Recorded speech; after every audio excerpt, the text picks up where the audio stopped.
Salut jeunes pousses, c'est Tom le jardinier. On se retrouve aujourd'hui pour confectionner un terrarium à plantes carnivores.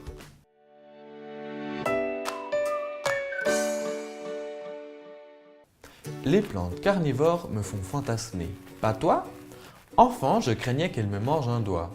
Aujourd'hui, je sais qu'on n'est pas à leur menu. Elles préfèrent les petits insectes, mouches, moucherons, moustiques. Pour capturer leur proie, elles recèlent de trésors d'ingéniosité. À chacune, sa ruse. Les dionnées possèdent des feuilles à charnières similaires aux pièges à loups qui se referment sur l'intrus. Les feuilles des drosera et des grassettes sont garnies de poils glanduleux qui collent leur proie.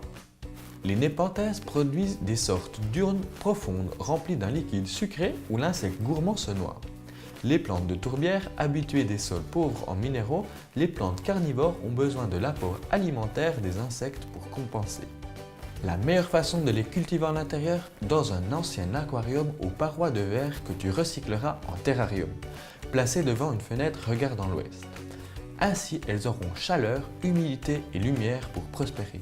Les drosera, les népenthèses et les grassettes et les utriculaires sont les meilleures candidates pour débuter. Un vieil aquarium et quelques carnivores composent donc un terrarium. Prévois une couche drainante. Place ton terrarium à sa place définitive.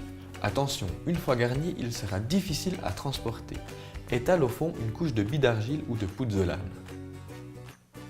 Un tuyau pour l'arrosage. Glisse dans un angle un morceau de tuyau en plastique dont une extrémité sera calée dans les billes d'argile au fond et l'autre sortira un petit peu par-dessus le terreau.